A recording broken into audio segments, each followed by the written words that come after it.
Hello, good afternoon.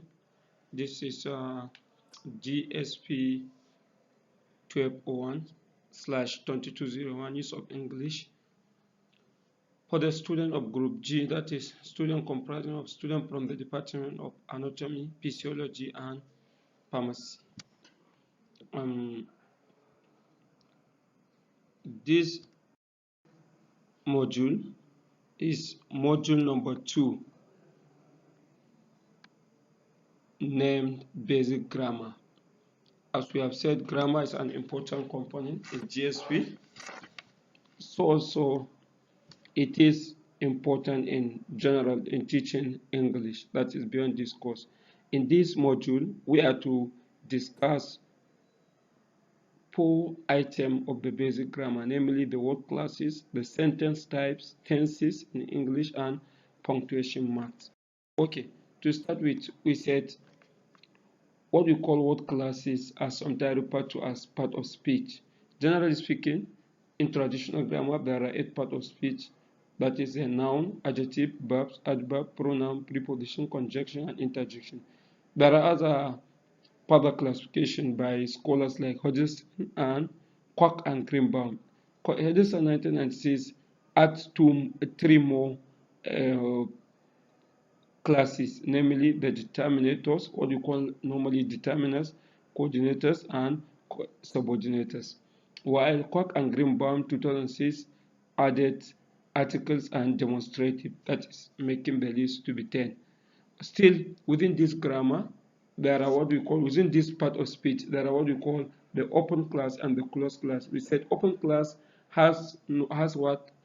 A kind of what? Open system, that is the set of number, the number of words that can be contained in open class are all limited, while the closed class has a kind of limited set of words that are said to be in this or in each part of speech. For example, items of the open class are noun, adjective, verbs, and adverbs, while the closed class has pronoun, preposition, conjunction, and interjections.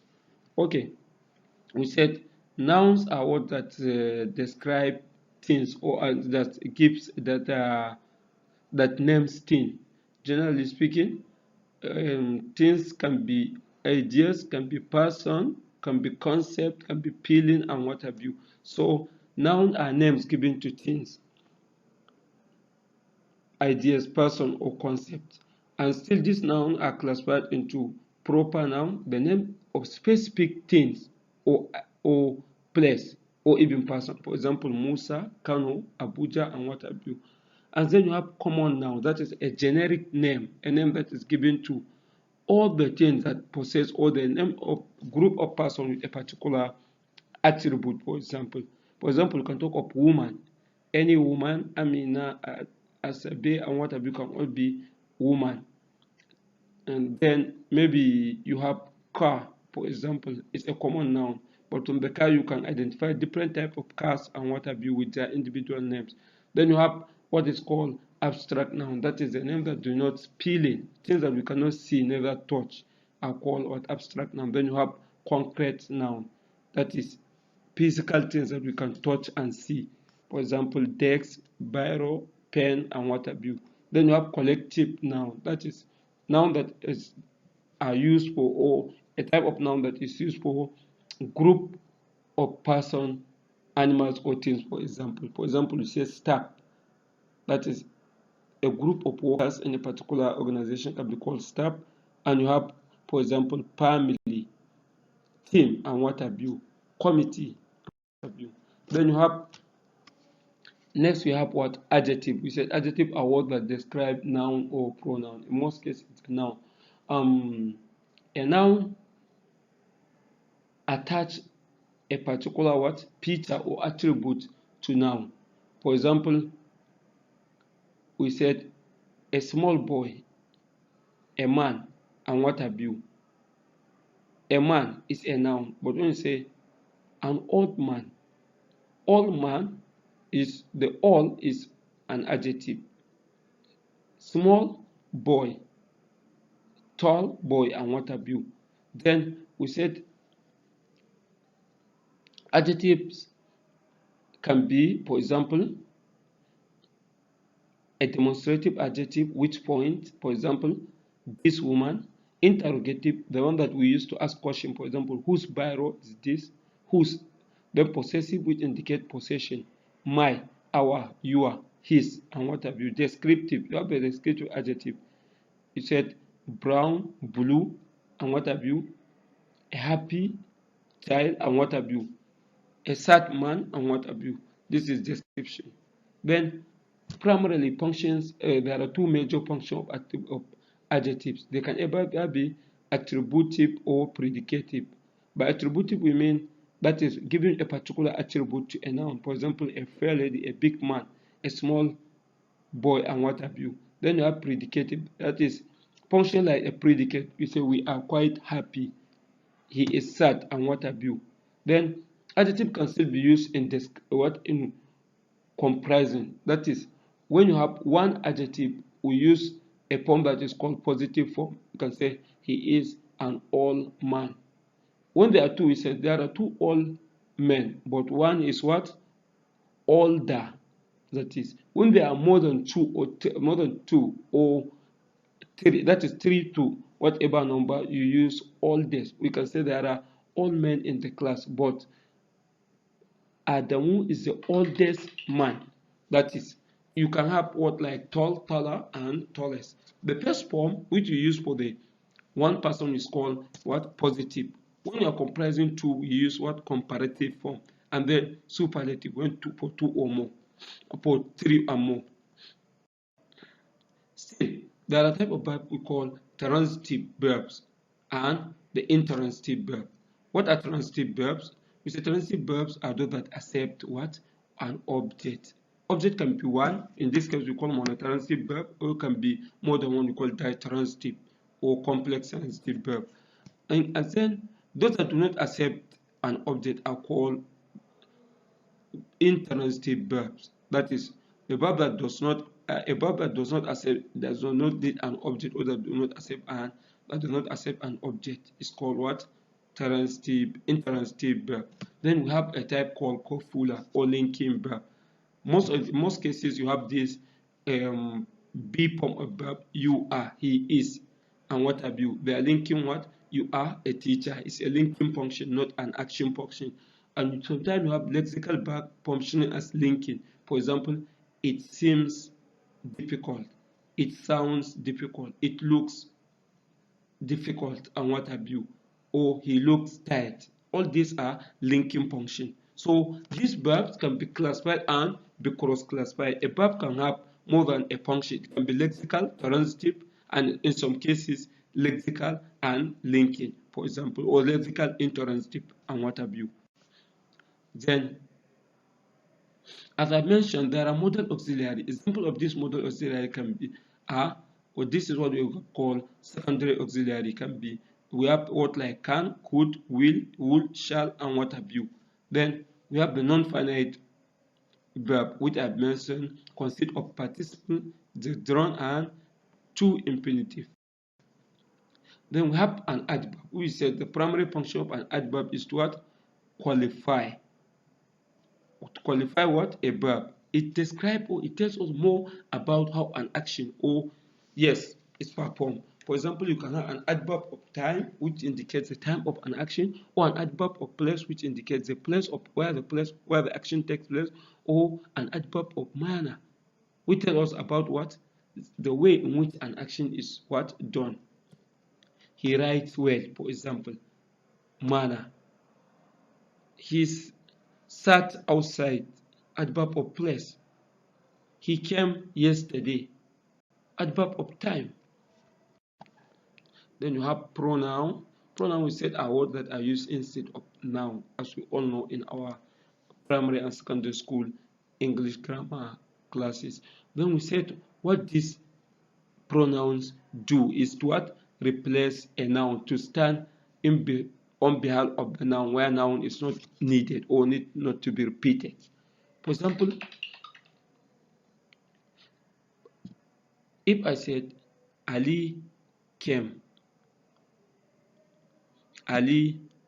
but Ali went. Ali came, but he went. instead of repeating Ali for the second time, we use he. So this he is an example of what? Pronoun. And again, these pronouns are classified into types. We have what is called the personal pronoun, demonstrative pronoun, interrogative pronoun, possessive pronoun, relative pronoun, reflexive pronoun, and indefinite pronoun. Then we said personal pronoun are those that stand for a person. We said in personal pronoun we have different cases. For example, we have the first person, which is the speaker. For example, I or we, that is plural. The second person, which is you, to whom the first person is speaking, that is the listener. I said you singular or you plural. And then third person, to whom the speaker and the listener are talking about whom the subject is being what? Discussed. For example, he, she, that is if it's a man, or if it's a male, he, female, she, non-human, it. Then you have demonstrative pronoun. That is the pronoun that point out at a particular person or thing. This includes words like this, that, and those. For example, that's an interesting lecture. This is by Aaron Basikano. These are bad eggs, for example.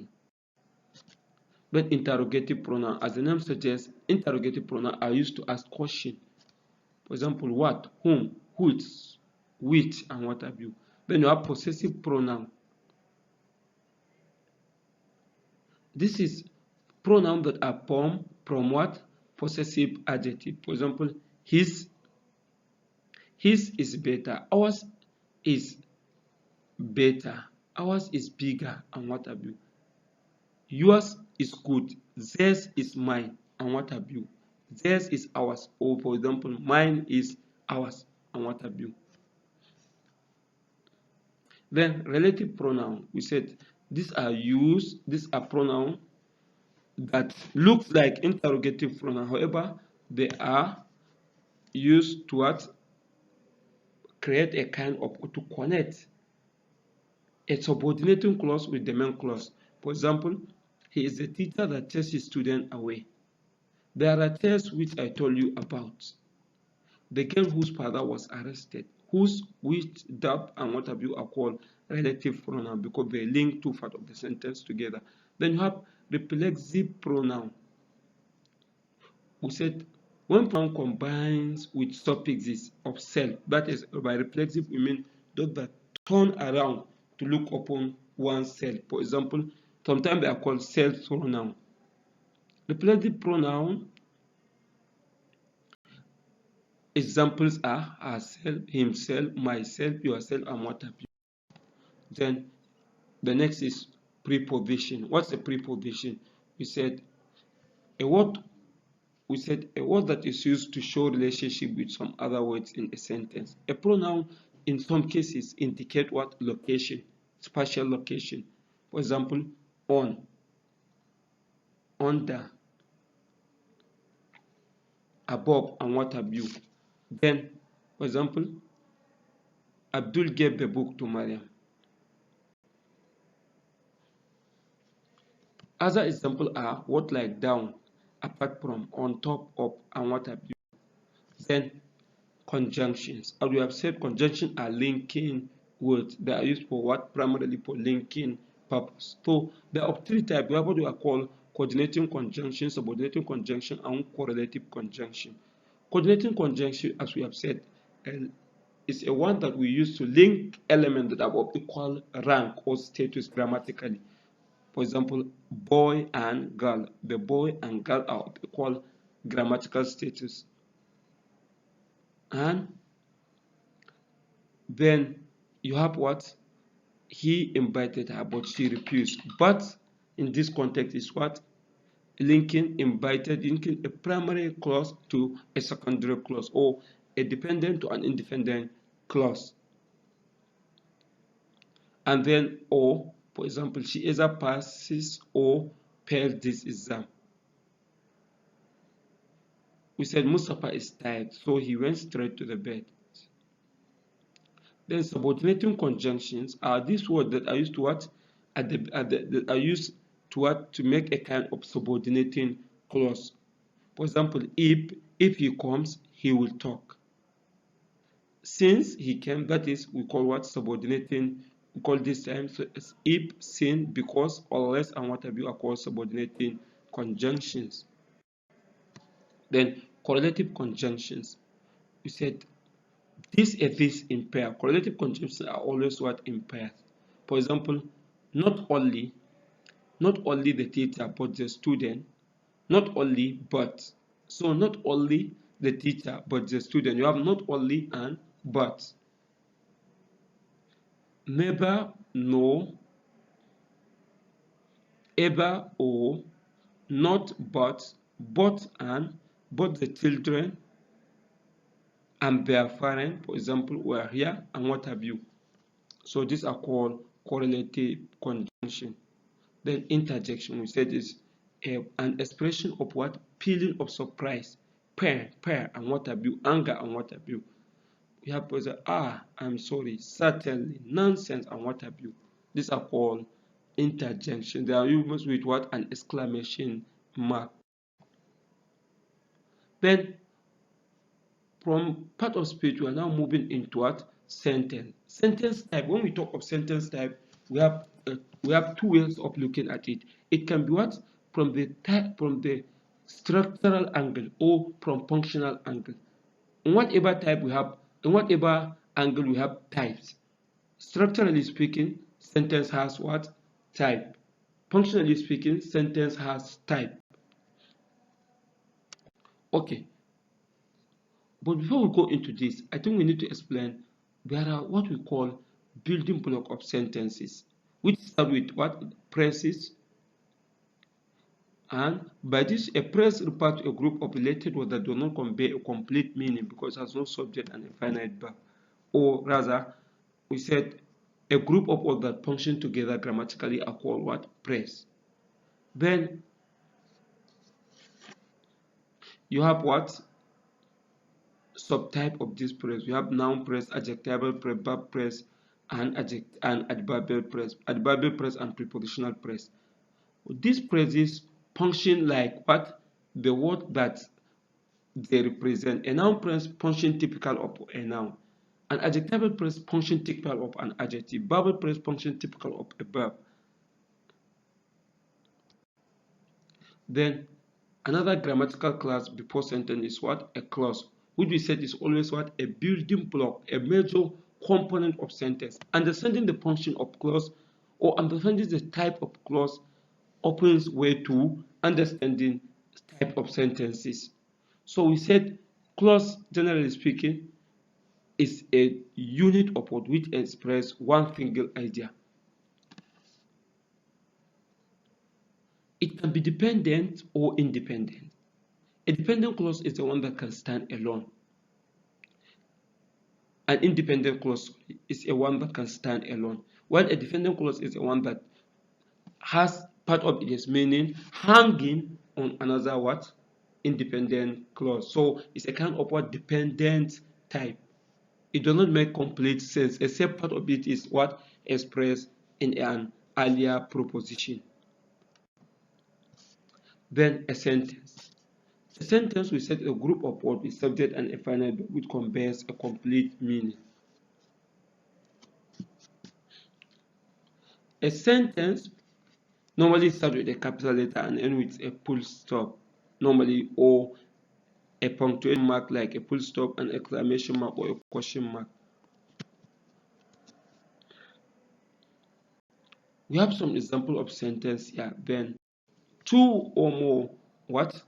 Dependent clause, or two independent clause with one dependent clause. For example, although it was fine, we decided to stay at home. This is a complex sentence in the sense that it has what? A dependent and independent clause. Ahmad was extremely happy because he passed all his papers and what have you. There are, however, what we call compound complex sentence. A compound complex sentence consists of two or more independent clauses, or rather two independent clauses and two or more non-independent clauses.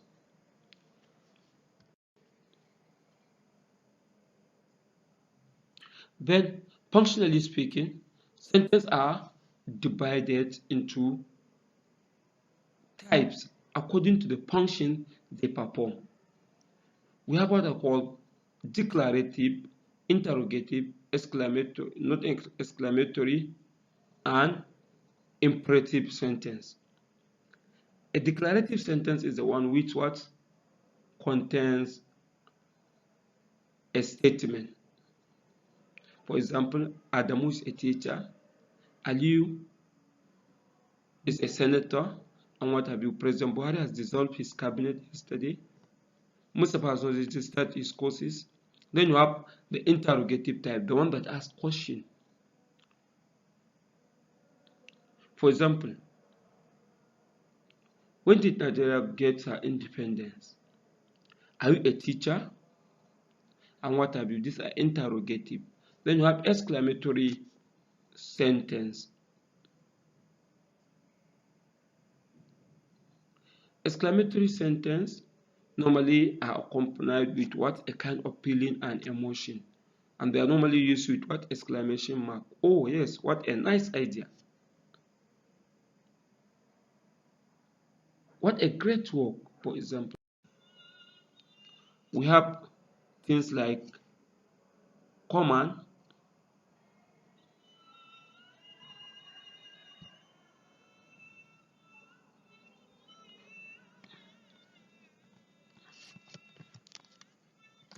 we have types like what? Wishes. We use sentence to express wish. I hope to be a graduate in the next couple of months. We have command, that is, move out of this place, close the door, come in, and what have you. Request, could you please shut the door? May I go out to see a friend? And what have you. These are called what? Wishes, command, request. And all this can be subsumed under a category called what? Imperative sentence.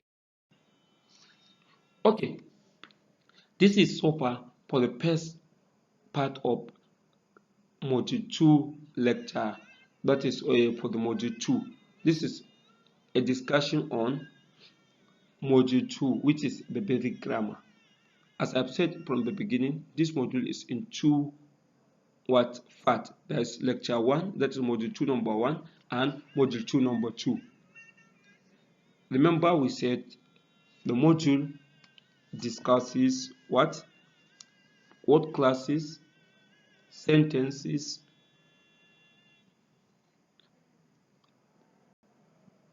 part of tenses,